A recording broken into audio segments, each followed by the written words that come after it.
तो आइए हम लोग काम जो कर रहे थे वो देखिए, मैट्रिक्स का प्रोडक्ट लिया गया था, तो प्रोडक्ट ऑफ मैट्रिसेस उसमें फिर से रिकॉल कर ले। और 3.2 जो एक्सरसाइज थी उसमें दूसरा या तीसरा सवाल प्रोडक्ट के लिए उठाया गया था। आइए अब तेज चलते हैं थोड़ा। Product of matrices, product of matrices. तो एक मैट्रिक्स ए लिया। अब किसी ने कहा कि इसमें नॉन जीरो स्केलर के क्या, नॉन जीरो, जीरो नहीं, ठीक है, नॉन जीरो स्केलर हो। स्केलर माने केवल उसका मान होगा, दिशा नहीं होगी, ठीक है। तो ए में अगर के मल्टीप्लाई करना है, ठीक है, तो आगे आइए। ए मैट्रिक्स ऑर्डर था ऐसे, एम बाई एन ऑर्डर का था, एम बाई एन ऑर्डर का था। सुखद और आसान और विश्राम की परिस्थिति में सब्जेक्ट को सुनिए, ठीक है। देर नहीं हुई है, बहुत आसानी से पूरी मैथ्स के सारे चैप्टर बहुत आसानी से पूरे होंगे। ए आया एम बाई एन का।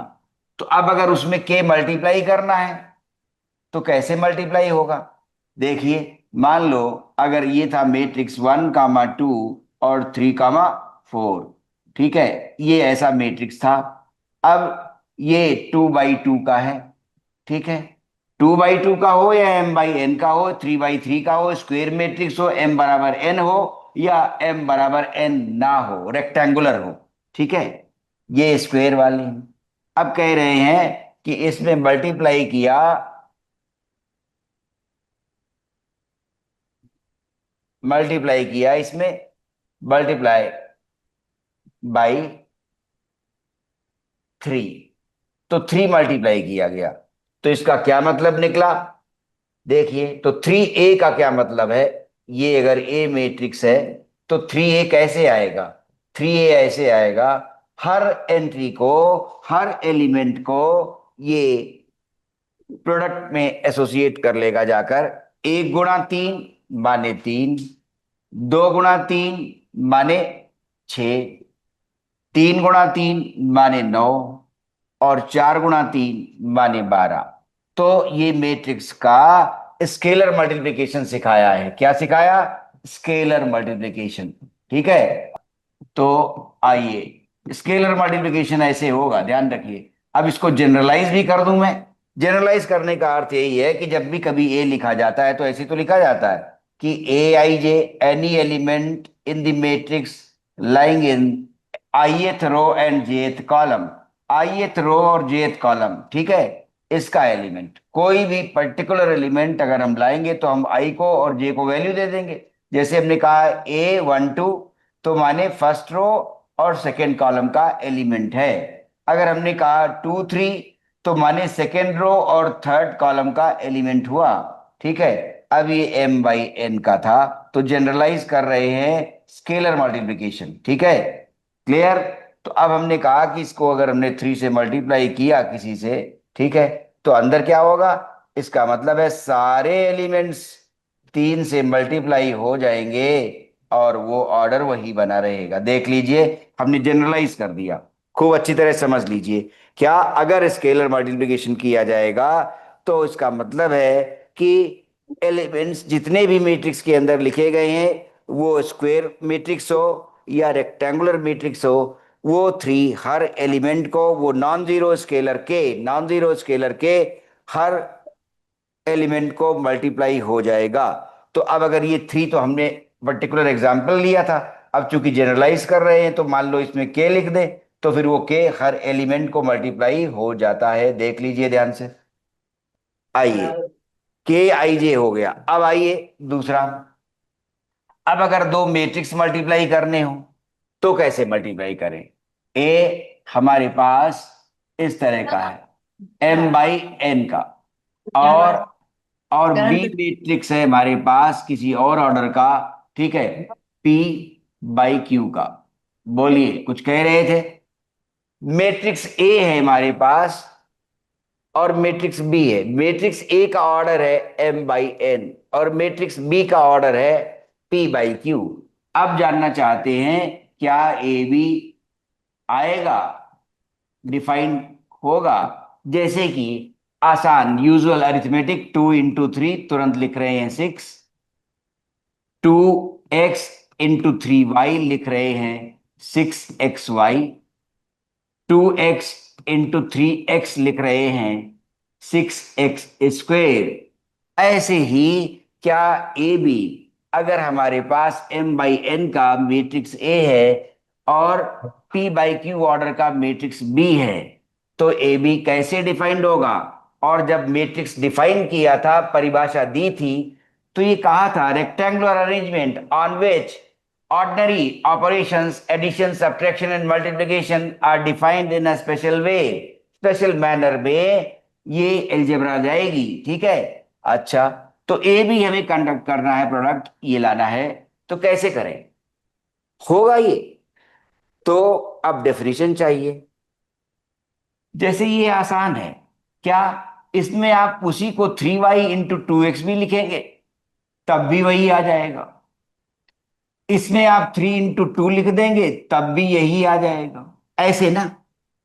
तो ए बी क्या हम बी ए की तरह से देख सकते हैं? ठीक है, इज इट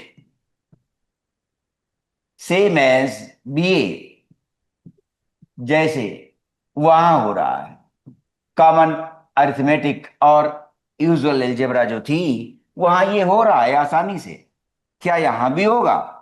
तो कहा ना कि स्पेशल मैनर में अब ये ऑपरेशंस आ जाएंगे जब मैट्रिक्स अलजेब्रा रन कर रही होगी, मैट्रिक्स अलजेब्रा जब चल रही होगी। तो जैसे वेक्टर अलजेब्रा में स्पेशल नोशन में एडिशन सब्ट्रैक्शन और मल्टीप्लिकेशन आया है, वैसे ही मैट्रिक्स अलजेब्रा में स्पेशल नोशन में एडिशन सब्ट्रैक्शन और मल्टीप्लिकेशन आएगा। तो आइए, ए एंड बी अगर प्रोडक्ट डिफाइंड है, इफ प्रोडक्ट इज डिफाइंड और इट एग्जिस्ट, ठीक है, डिफाइंड और इट एग्जिस्ट, अगर उसका अस्तित्व है और वो परिभाषित है, ए का गुणा बी से करना, तो कहा क्या जाएगा? अब ये स्वतंत्रता नहीं है जो यहां थी, 3 गुणा 2 और 2 गुणा 3, स्वतंत्रता है यहां इस बात की, कॉम्यूटेटिव हो रहा है। लेकिन यहां कॉम्यूटेटिव होने की स्वतंत्रता नहीं है, कम्यूट करेंगे ये मैट्रिक्स ए और B, A and B will commute each other, ये नहीं हो पाएगा, ये देखना होगा, इसलिए स्पेशल मैनर में मल्टीप्लिकेशन भी डिफाइन हो रहा है। तो इफ प्रोडक्ट इज डिफाइंड और इट एग्जिस्ट, तो ए इज प्री मल्टीप्लाइड, यहां पर ए बी और बी ए जैसा जैसा यूजुअल अलजेब्रा में था वैसा नहीं है, यहां कहा जा रहा है A is pre multiplied to B, A is pre multiplied, आगे आया है ना, इसलिए A is pre multiplied to B. ठीक है, ऐसा है, लेकिन कब होगा ऐसा? ठीक है, रूल क्या है? रूल देखिए क्या है, number of columns in A, rule क्या कह रहा है? Number of columns in A. ठीक है, ए में जितनी कॉलम्स हैं, number of columns in A, number of columns in A is equal to the number of rows in B, number of rows in B. तो मतलब क्या हुआ, जो ये था number of columns in A is equal to the number of rows in B, मतलब N P के बराबर होना चाहिए। ठीक है, तो यहां पर इस एग्जाम्पल में अपने क्या होना चाहिए, ये लिख लीजिए, दैट इज, इस एग्जाम्पल से रिलेटेड यहां पर बात आई, तो क्या ये तब पॉसिबल है, नंबर ऑफ कॉलम्स इन ए में कितनी कॉलम्स हैं, एन, और रोज इन बी कितनी, पी। ठीक है, तो एम और पी बराबर होंगे तभी ए बी पॉसिबल होगा, एम और पी बराबर होने चाहिए, तब ए का मल्टीप्लिकेशन बी के साथ हो सकेगा, अन्यथा अपरिभाषित, परिभाषा नहीं ली जा सकती, मतलब गुणा नहीं किया जा सकता। और कहेंगे भी कैसे, ए बी बोले भले ही कि ए बी बोल रहे हैं जैसा कि इसमें बोलते हैं, ठीक है, 2x into 3y is same as 3y into 2x। ठीक है, तो ए बी बोलेंगे जरूर, वो कॉमन स्लैंग में बात चलती रहेगी, लेकिन मतलब क्या निकालेंगे? A is pre multiplied to B. A अगर आगे लिखा है तो कहेंगे A is pre multiplied to B. और बी ए का क्या मतलब होगा? बी ए का मतलब होगा B has been pre multiplied to A. ठीक है, बी का प्री मल्टीप्लिकेशन। तो ये तो उसी तरह से कह दिया। इससे अच्छा है दोनों में भेद आ जाए कि प्री मल्टीप्लिकेशन और पोस्ट मल्टीप्लिकेशन। तो इसमें कहेंगे A is post multiplied to B. A is post multiplied to B. ध्यान रहे। अब देखा जाए, जो मैं ये बात कह रहा था कि 2x into three Y is same as 3 into 2x। ठीक है, 3y इंटू 2x ये तो सेम थे। तो क्या ए बी और बी ए सेम आएंगे? देखिए, इसमें संदेह है। कैसे? क्योंकि रूल है ना मल्टीप्लिकेशन का कि अगर ए को बी से मल्टीप्लाई करना है तो number of columns in A should be equal to the number of rows in B. तो वही देख रहे हैं अभी कि बी ए का तो मतलब होगा A is post multiplied to B. A is post multiplied to B. ठीक है, ठीक है। A is post multiplied to B. अब देखें, ये तो डिफाइंड है। कब? जब m बराबर p हो। लेकिन अब देखें क्या, b में कितनी कॉलम्स हैं? तो b की कॉलम्स a की रोज के बराबर होनी चाहिए। तो if this has to be well defined B A, अगर इसको वेल डिफाइंड होना है तो number of columns in B, B में कितनी कॉलम्स हैं? q। ठीक है, बी में कितनी कॉलम्स हैं? q, है ना। और number of columns in B must be equal to the number of rows in A. यहां पर ए में कितनी रोज हैं? रोज कितनी है? एम।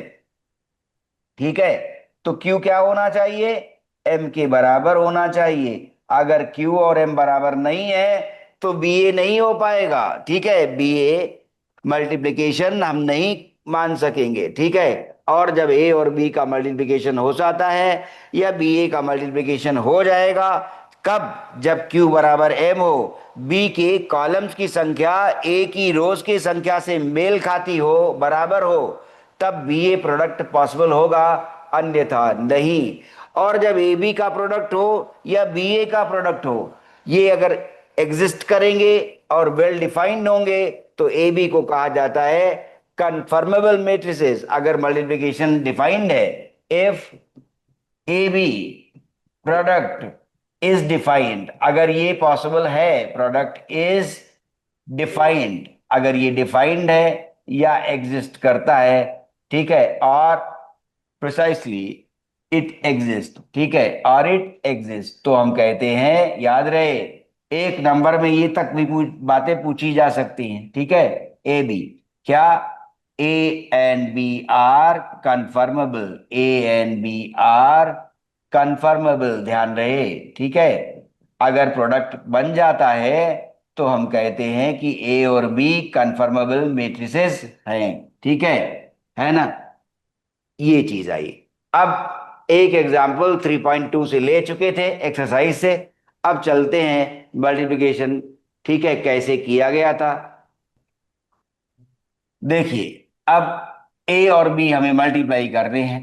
ठीक है, तो कैसे मल्टीप्लाई करेंगे? देखिए, ए मैट्रिक्स हमने लिखा इस तरह से, A11, A12, ए पहली रो चल रही है।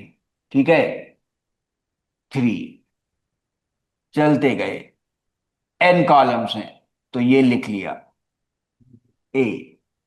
अब दूसरी रो, दूसरी कॉलम, चलते गए, दूसरी रो और nth कॉलम, चलते आए। कहां तक? इसमें मान लो m रोज हैं। ठीक है, तो mth रो में आ गए, पहली कॉलम, mth रो, दूसरी कॉलम, और mth रो, nth कॉलम। ठीक है, ये m/n का था। ठीक है, अब हम बी ले रहे हैं। एंड अब हमने बी लिया। बी कह रहा है, क्या मल्टीप्लिकेशन का नियम लिखा है? मल्टीप्लिकेशन का नियम लिखा है कि ए की कॉलम की संख्या बी के रोज की संख्या से मैच करनी चाहिए। ए की कॉलम की संख्या बी के रोज की संख्या से मैच करनी चाहिए। तो इसमें कॉलम्स कितनी है, n। तो इसमें रोज कितनी होंगी, n रोज होंगी, ये बात ध्यान रहे। तो इसके लिखेंगे B11, ठीक है, B21, B31, और चलते गए तो कहाँ तक आएंगे, चलते गए nth रो में आ जाएंगे ना। कहा गया कि जितनी कॉलम्स ए में होंगी उतनी रोज बी में चाहिए, तो Bn1। अब फिर उसके बाद इसके कॉलम्स पर रेस्ट्रिक्शन नहीं है। यहां पर कॉलम था कि इसकी कॉलम की संख्या इसके रोज की संख्या से मिलनी चाहिए। तो ये वाला मैट्रिक्स हम मान लेते हैं कि ये वाला मैट्रिक्स n बाई पी का है। ठीक है, n बाई पी का। क्यों, रोज तो उतनी ही चाहिए ना जितनी इसमें कॉलम्स थी। तो अब हम पी कॉलम्स इसमें रख सकते हैं अपने मन से, चाहे जितनी कॉलम्स ले लें। तो बी, ये वन फर्स्ट रो चल रही थी, सेकंड कॉलम, ये फर्स्ट रो थर्ड कॉलम, चलते गए तो कहां तक आएंगे, पीएथ कॉलम तक आएंगे। तो first row and pth column, फिर सेकंड रो, टू टू है सेकंड कॉलम। ठीक है, चलते गए तो अब चलते गए तो कहाँ आ रहे हैं, तो क्या आएगा, एनएथ रो चल रही थी ना ऐसे, और पीएथ कॉलम, तो ये लास्ट। अब देखिए कि कैसे मल्टीप्लिकेशन किया जाएगा। देखिए जनरलाइज कर रहे हैं और प्रोडक्ट कैरी करेंगे। देखो याद रख लो, रो गेम थ्योरी जैसा है, ठीक, कोई भी नया गेम जैसे सीख रहे हो। ये आया रोज, और इधर क्या, कॉलम्स, ऐसे, इधर से रोज और इधर से कॉलम।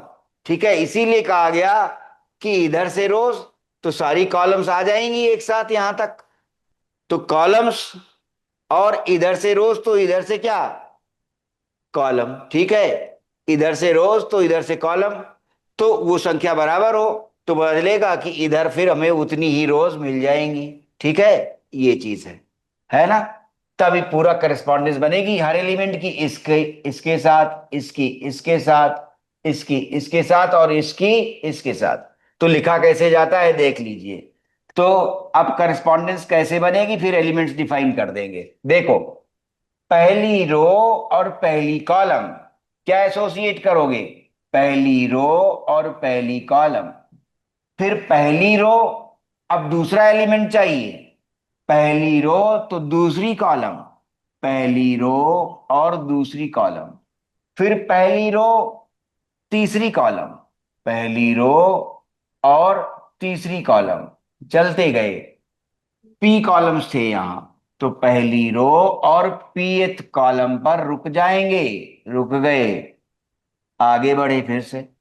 अब जब पहली रो का सारी करस्पॉन्डेंस हर कॉलम के साथ जब हो जाएगी, पहली रो की करस्पॉन्डेंस जब हर कॉलम के साथ हो जाएगी और इसके कॉलम्स खत्म हो जाएंगे तब रुकेंगे।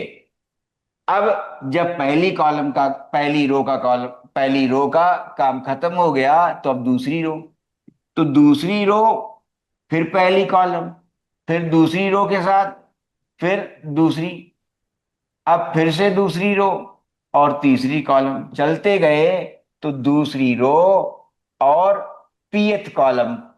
ठीक है, लास्ट में आते आते हम किस रो में पहुंचेंगे, एमएथ रो में पहुंचेंगे। तो जब एमएथ रो चलेगी और पहली कॉलम आएगी, फिर एमएथ रो चल रही है और पहली कॉलम के बाद दूसरी कॉलम आएगी, लास्ट में चलते चलते एमएथ रो और फिर पीएथ कॉलम आ जाएगी।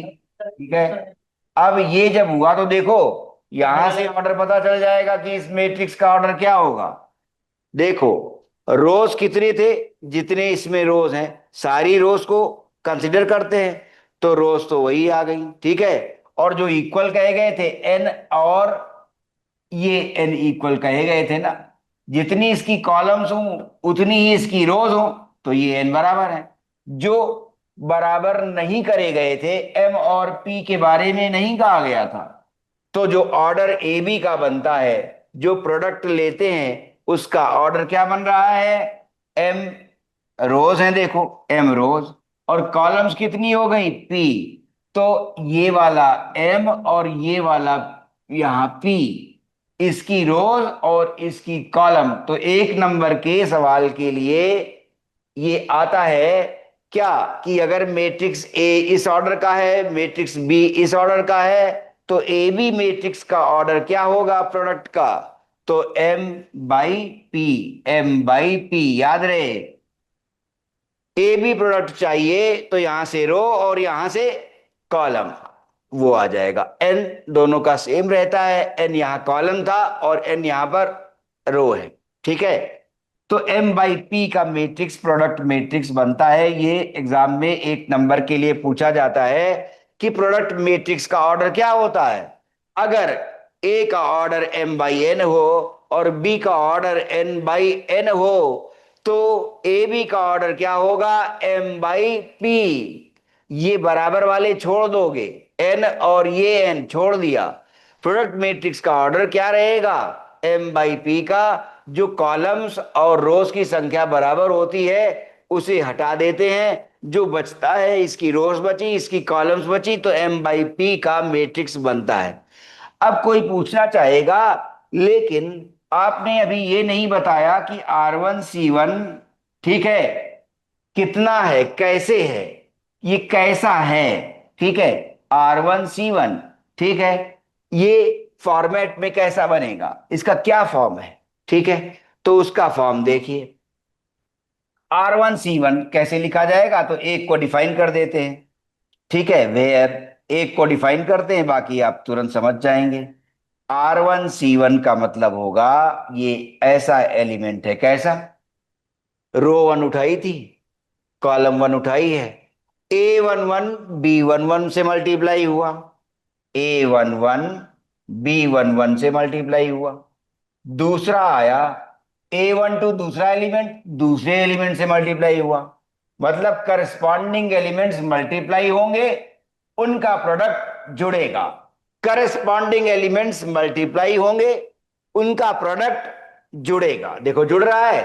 पहला एलिमेंट यहां पहले, रो का पहला एलिमेंट कॉलम का पहला एलिमेंट, रो का दूसरा एलिमेंट कॉलम का दूसरा एलिमेंट, रो का तीसरा एलिमेंट कॉलम का तीसरा एलिमेंट। तो A11 B11, फिर A12, और फिर B21, और फिर A13, और फिर B31, ठीक है। ये और ये कहां तक जाएगा?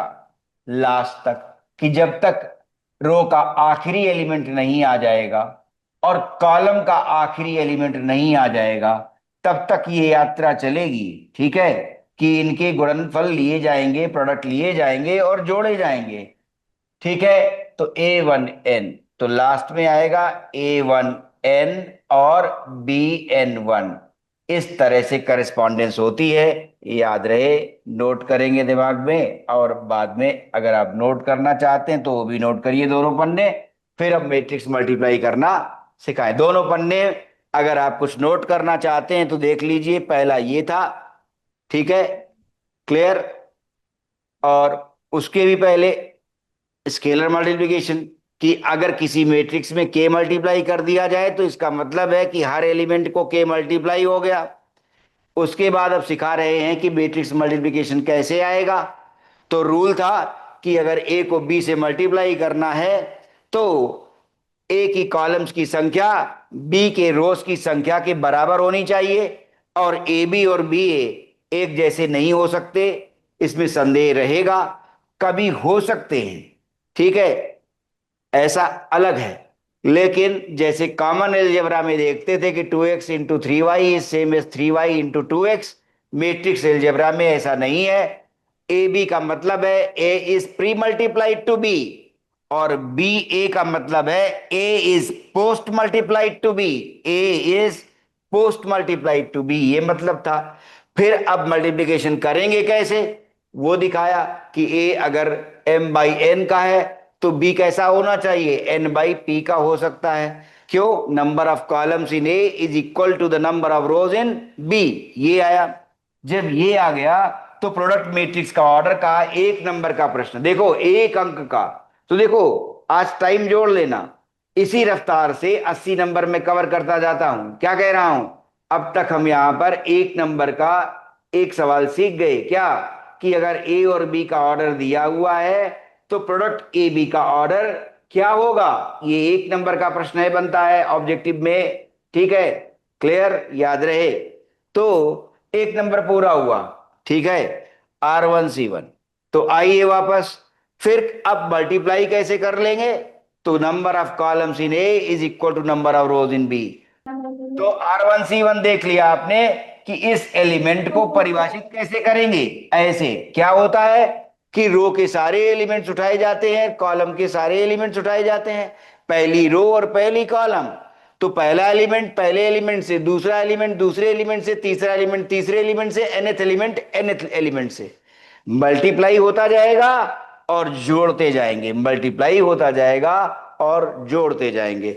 तो अब मैं आपको 2 इलस्ट्रेटिव एग्जांपल्स दे रहा हूं, एक सेकंड ऑर्डर का और एक थर्ड ऑर्डर का, एक आर्बिट्रेरी ऑर्डर का। ठीक है, ये भी दे रहे हैं, देखिए मल्टीप्लाई होंगे कि नहीं। चलिए आइए उदाहरण लीजिए। चलिए इलस्ट्रेटिव एग्जांपल्स ले रहे हैं फिर से। इलस्ट्रेटिव एग्जांपल्स, एग्जाम्पल को इजी भी लिख रहे होते हैं, एग्जाम्प्लिग्रेशिया। तो कई बार ये जी धोखा देता है कि हमने क्या लिख दिया, इलस्ट्रेटिव एग्जाम्पल्स। ठीक है, तो अब आइए चले, ए है हमारे पास 1 2 0 3, 2 बाई 2 का।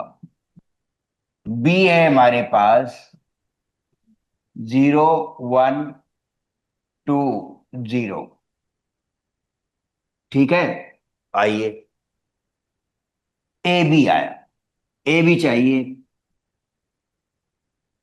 पहले ये देख लें कि ये सही है। रूल कौन सा रूल था कि इसकी कॉलम्स की संख्या उसकी रोज की संख्या के बराबर हो।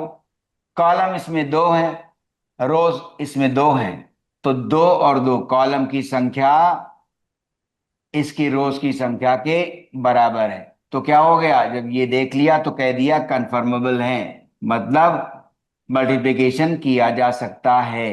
ठीक है, जैसे ही आपने ये देखा। अब आप ये भी कह रहे हैं, चलिए क्या सिखाया था, पहला एलिमेंट क्या बनेगा, पहली रो चली पहली कॉलम चली, 1 × 0 0 और 2 × 2 4 लिख गया। कहा था ना कि प्रोडक्ट लोगे और उनको जोड़ते चलोगे। फिर आया पहली रो, अब दूसरी कॉलम, तो 1 × 1 1 और 2 × 0 0। ठीक है, 2 × 0 0। ठीक, आ गया। चलिए, अब पहली रो का काम खत्म हो गया क्योंकि दोनों कॉलम्स यूज कर चुके। अब दूसरी रो तो फिर पहली कॉलम, तो 0 × 0 0, 3 × 2 6। ठीक है, फिर अब दूसरी रो और दूसरी कॉलम बची, तो 0 × 1 0 और 3 × 0 0 आ गया। अब क्या बना देखें जरा, ये बना, देखो 4 1 और 6 और 0, ये बन गया। ठीक, ये सेकंड ऑर्डर वाले थे स्क्वायर मैट्रिसेस, उन्हें मल्टीप्लाई किया, कैसे आया देख लीजिए फिर से। रो उठाई, कॉलम में गए। ठीक है, पहली पहली रो पहली कॉलम, फिर पहली रो दूसरी कॉलम आएगी। पहली रो पहली कॉलम माने पहला एलिमेंट पहले वाले से, दूसरा एलिमेंट दूसरे वाले से मल्टीप्लाई होगा और जोड़ते जाएंगे। पहला एलिमेंट पहले एलिमेंट से 0 × 1 0, दूसरा एलिमेंट दूसरे वाले से 2 × 2 4 जुड़ेगा। याद रहे, सारे एलिमेंट आपस में मल्टीप्लाई होकर जुड़ेंगे, मल्टीप्लाई होकर जुड़ते जाएंगे। वो जोड़ा, देखो है प्लस प्लस प्लस प्लस। ठीक, क्लियर। अब एक और लीजिए, ये पहला था, दूसरा देखिए कैसे है। 3 वाला ले सकते हैं, चलो 3 वाला ले लें, फिर तीसरा मिसलिनियस वाला दिखा देंगे। 3 वाला ले रहे हैं, 1 0 1 1 1 1 2 1 0, ऐसा ए। अब बी ले रहे हैं, एंड बी, बी ले रहे हैं 0 1 2 1 0 3 3 0 1, चलिए अब इसमें देख लेते हैं।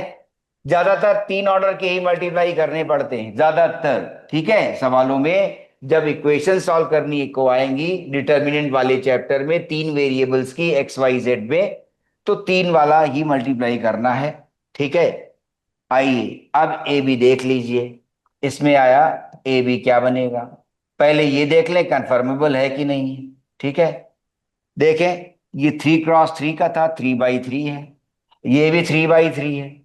और वो देखें, कॉलम्स की संख्या 3 और रोज की संख्या 3, ये दोनों चीजें बराबर, इसलिए कंफर्मेबल हो गया, ठीक है। इसलिए कंफर्म हो गया, ठीक है, कि प्रोडक्ट बनेगा कंफर्मेबल, ठीक है।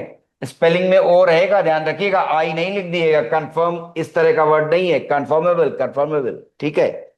ये आइए, अब ए भी आया, चलें। 1 × 0, पहली रो और पहली कॉलम, ठीक है, चलें। देखो 1 × 0, अब थोड़ा सा सावधान। 1 × 0, 0, ठीक है। फिर 0 दूसरा एलिमेंट दूसरे से, 0 × 1, 0। फिर 1 × 3, 3, ठीक है, आ गया। पहली रो, पहली कॉलम खत्म। पहली रो, अब दूसरी column.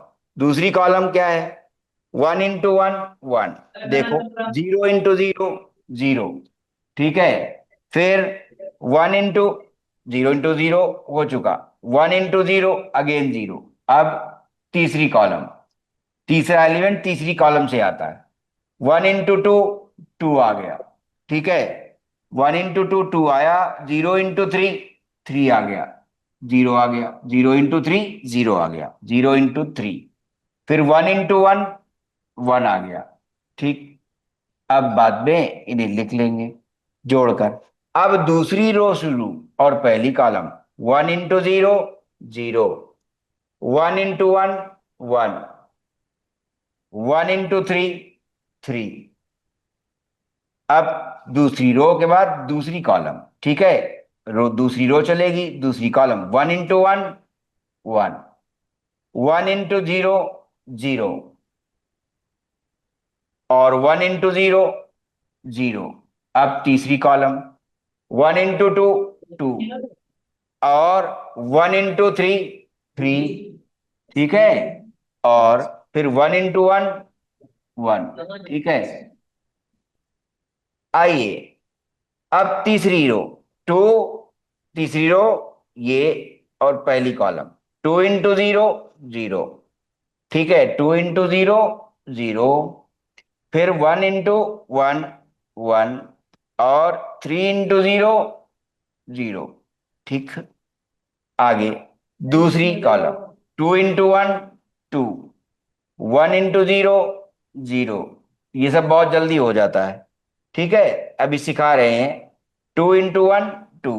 1 × 0, 0। 0 × 0, 0, the last. 2 × 2, 4। 1 × 3, 3। Finally 0 × 1 is 0। चलिए अब आंसर क्या आ गया? Therefore A B matrix क्या बना? अब जोड़ लिख लीजिए सारे। 3, 1, 3, 3 और 1, 4, 1 बन गया, ठीक है। और 2, 3, 5 और 1, 6। अगला 1, 2 और 4 और 3, 7 आ गया। ये मल्टीप्लिकेशन बना। ए और बी जब मल्टीप्लाई किए गए तो ए बी प्रोडक्ट इस तरह से आया। 313 पहली रो, 416 दूसरी रो, 127 तीसरी रो, ठीक है। हाँ, ये ध्यान रहे। तो ये स्वयं में एक बहुत वॉल्यूमिनस ब्रांच बन जाती है मैट्रिक्स अलजेब्रा, किसी का कोर पार्ट बन जाएगी। सब्जेक्ट है ऑपरेशंस रिसर्च, किसका? मास्टर्स डिग्री बहुत सारी यूनिवर्सिटीज दे रहे हैं, एमएससी जैसी, ठीक है। जैसे एमएससी मैथमेटिक्स होता है, ऐसे ऑपरेशंस रिसर्च का भी है। तो वहां लीनियर अलजेब्रा उसका कोर पार्ट है। ठीक, आइए, ए बी प्रोडक्ट डिफाइंड हो गया। अब कहा था कि एक आर्बिट्रेरी ऑर्डर ले लेंगे, ये 2x2 के थे, 3x3 का, एक दूसरा लेते हैं, क्या वो देखेंगे मल्टीप्लाई करना संभव है कि नहीं। आइए देखिए, तीसरा एग्जाम्पल ले रहे हैं। तीसरा एग्जाम्पल, तीसरा ले रहे हैं, ए लिया, अब की इस तरह का, दोनों पहले स्क्वायर वाले लिए थे तो अब की रेक्टेंगुलर टाइप के लेंगे। ठीक है, 3 2 1 1 0 1। ठीक है, ये रेक्टेंगुलर हो गया ना। रो कितनी, 3, और कॉलम कितनी, 2। तो अब अगर हमें ऐसा करना हो तो अब की रेक्टेंगुलर वाले दिखा दे रहे हैं बी, और एक ऐसा देंगे कि बताना होगा कि भाई ये गुणा बनेगा ही नहीं। तो columns in A is equal to the number of rows in B, तो फिर वो कैसा बन जाएगा, क्योंकि अब उसमें रोज बनानी है, 2 कॉलम है तो 2 ही रोज होनी चाहिए। ठीक है, और कॉलम हम कितनी भी रख लेंगे, तो 2 0 1, ठीक है, -1 1 एंड 2। देखो, ये नंबर ऑफ कॉलम्स इन ए 2, यहां पर नंबर ऑफ रोज 2। ठीक है, ये और ये बराबर आ गया, तो क्या हो गया, कन्फर्मेबल। अब कॉलम कितनी है इसमें, हमने 3 कॉलम कंसिडर की है। तो देखो, 3x2 और 2x3, तो जो 1 नंबर का प्रश्न पूछ दिया जाता है बोर्ड में, ऑब्जेक्टिव प्रश्न, वो यही कि अगर एक मैट्रिक्स 3/2 ऑर्डर का हो और दूसरा मैट्रिक्स 2/3 ऑर्डर का हो, तो ए बी का ऑर्डर बताइए। ये 1 नंबर का प्रश्न, ए बी का ऑर्डर क्या बना, सिखाया था, जो सेम होता है उसे छोड़ देते हैं और ये ले लेते हैं। ठीक है, 3/3 का बना। ठीक है, देखो, कॉलम्स, रोज, जो बचा, कितनी रोज और कितनी कॉलम्स बनेंगी ए बी में, 3/3। ठीक है, ये आ रहा है, ये ऑर्डर बना, याद रहे, 1 नंबर में पूछा जाता है। अब ये प्रोडक्ट कैरी कर लेते हैं, ए बी कंफर्मेबल तो हो ही गया।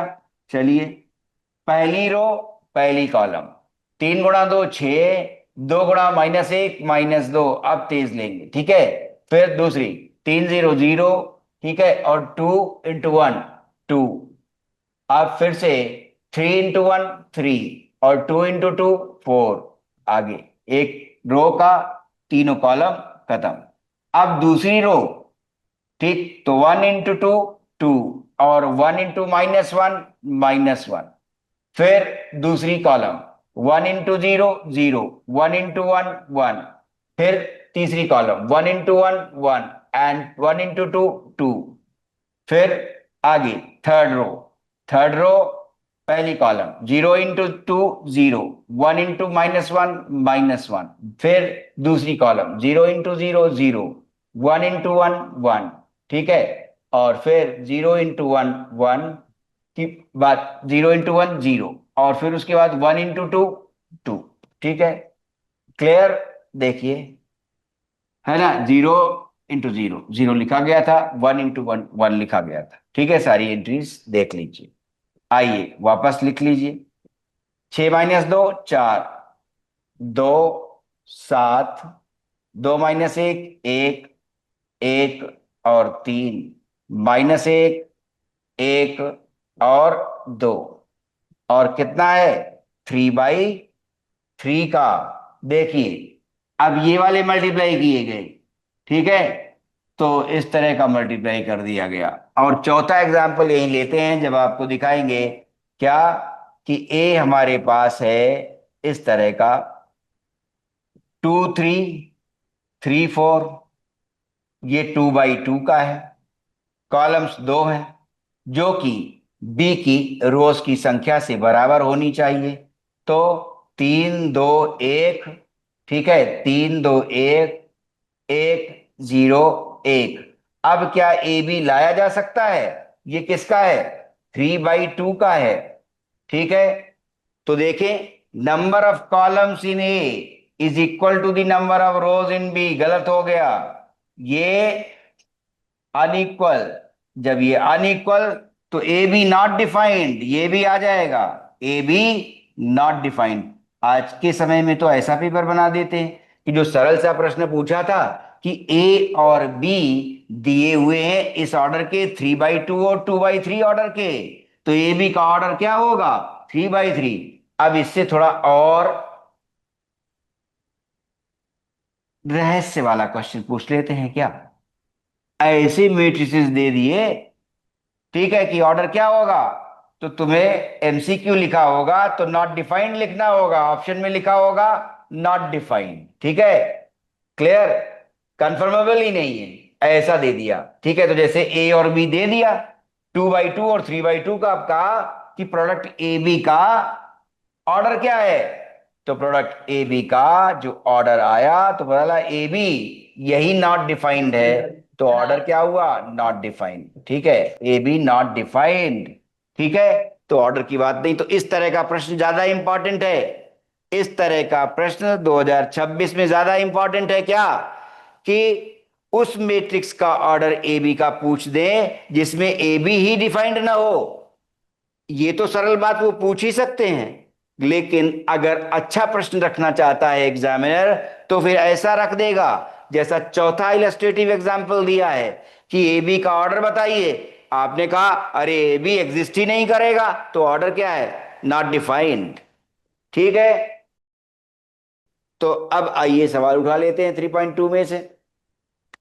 चलिए एक एक 4 अंक का प्रश्न उठा लेते हैं, मिसलेनियस से उठा रहे हैं, मैट्रिक्स मल्टीप्लिकेशन सीख तो गए हैं।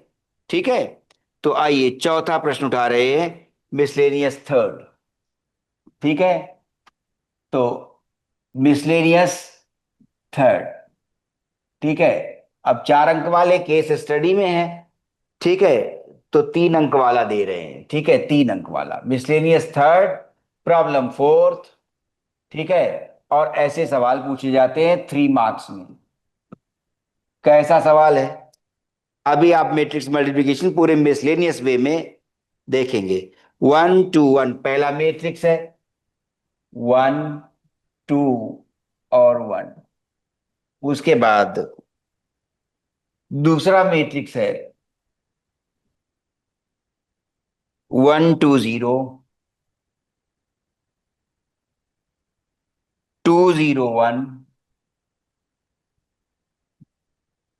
तीसरा मैट्रिक्स अभी आ रहा है, थर्ड रो लिख लें, 1 0 2। और एक तीसरा मैट्रिक्स भी है साथ में, 1 2 x।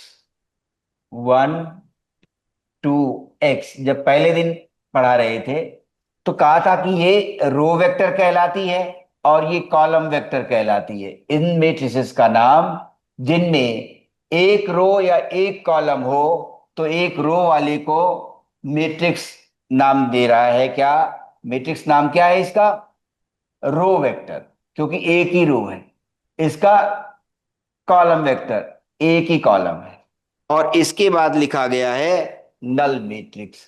अब कह रहे हैं कि आपने ये कुछ नहीं बताया है और वास्तव में नहीं बताया है, तो वास्तव में यही तरीका ही है हमारे पढ़ाने में, क्या कि अब थ्योरी स्ट्रेट लाइन में नहीं आती गई कि टाइप्स ऑफ मैट्रिसेस तुरंत बोला गया, scalar matrix, null matrix, identity matrix, symmetric matrix, skew symmetric matrix, Hermitian matrix, skew Hermitian matrix, ऐसा ये देना है। नल मैट्रिक्स याद रहे, नल मैट्रिक्स बोल चुके हैं।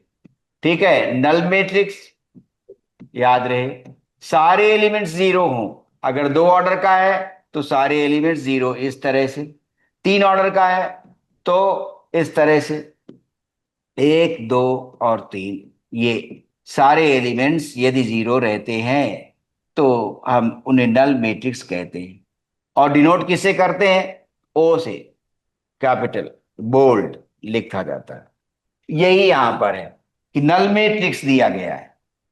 अब बात ये आई कि आप इस तरह से देखते थे बचपन में कि एक्स वाई जेड अगर 3 नंबर्स या अननोन कांस्टेंट्स या वेरिएबल्स आपको मल्टीप्लाई करने को दे रहे थे, तो आप एक्स वाई जेड का मतलब यूं निकाल लेते थे कि एसोसिएटिव होता है, जैसे एक्स वाई जेड, तो X into Y Z associative होता है। ठीक है, तो मैट्रिक्स मल्टीप्लिकेशन के बारे में भी जान लें कि ए बी और सी, प्रूविंग अभी स्कोप के अंदर नहीं है 12वें के। ए बी सी एसोसिएटिव होता है। ठीक है, तो मैट्रिक्स मल्टीप्लिकेशन एसोसिएटिविटी होल्ड करेगा, माने ए बी प्रोडक्ट, ये सी, और फिर से ए बी सी, ऐसे कर सकते हैं। ठीक है, एसोसिएटिव होता है, ध्यान रहे। जैसे ये आप कॉमन एलजेब्रा में देखते हैं, तो मैट्रिक्स मल्टीप्लिकेशन एसोसिएटिव होता है, एसोसिएटिविटी होल्ड्स ट्रू, एसोसिएट, ठीक है, एसोसिएटिव होगा, एसोसिएटिविटी होल्ड्स ट्रू, ये रहेगा। तो आइए, इसमें क्या है, एक रो और 3 कॉलम।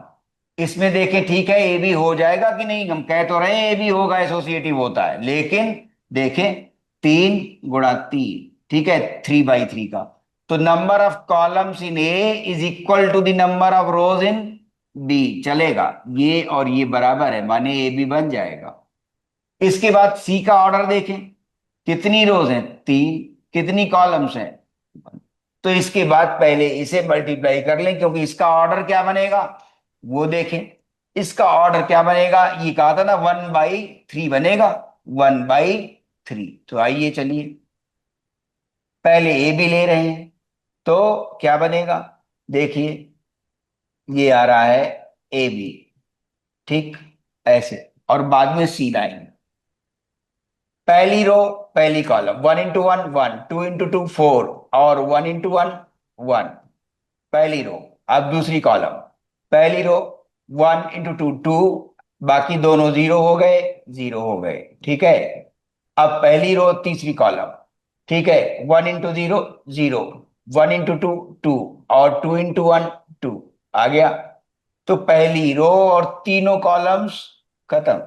और अब ऑर्डर देख ले क्या बना था, अब इसमें दूसरी रो है ही नहीं, तो अब किसको मल्टीप्लाई करें, किसी को नहीं। और ऑर्डर भी क्या बन गया है वो भी देख लीजिए, ऑर्डर क्या बना था, यहां से 1/3 का ऑर्डर बनेगा ना, याद करें, हम ये दिखा चुके कि ऑर्डर क्या बनेगा प्रोडक्ट का, 1/3 बनेगा, तो 1/3 बन रहा है। कितना आ गया, देखिए, 4 1 5, एक 6 हो गया, 2 हो गया, और 4 हो गया, ये बना 1/3। अब सी बाकी है, सी कितना है उसे लिख लीजिए, देखिए 1 2 और x, ये लेफ्ट हैंड साइड चल रही है, देखिए ध्यान दें, लेफ्ट हैंड साइड, ठीक, 1 2 x। चलिए, अब देखें, ये चल, हो सकता है कंफर्मेबल है कि नहीं है, ये क्या है 1/3 का ना, 3/1 का, 3 rows and 1 column, 3 rows and 1 column, देखें क्या कंफर्मेबल है, number of columns in this 3 must be equal to the number of rows in this, ठीक है, इसमें आ गया, 3 और 3 बराबर है, तो माने ये मल्टीप्लिकेशन भी कैरी किया जा सकेगा। और ऑर्डर क्या बनेगा, 1/1 का, एक ही एलिमेंट बन पाया, क्या आया उत्तर देखो जरा, 6 गुणा 1 6, 2 गुणा 2 4, और 4 गुणा x 4x, ठीक है, ये क्या हो गया, 6 4 10, 10 + 4x, 1 सेकेंड। अब ये क्या था, नल मैट्रिक्स, तो अब ये 1/1 का है, तो उस नल मैट्रिक्स में केवल एक ही जीरो रहेगा। अब हमने जो इक्वेट कर दिया, दो मैट्रिसेस इक्वल हैं, तो उनके सारे एलिमेंट्स और उनका ऑर्डर सेम रहना चाहिए, तो वही है सेम ऑर्डर। और अब क्या आया, 10 + 4x इज इक्वल टू 0, ठीक है, so 4x is equal to -10, x is equal to -10/4, that is -5/2, answer आ गया। इस तरह का क्वेश्चन 3 मार्क्स का, ठीक है, ओके।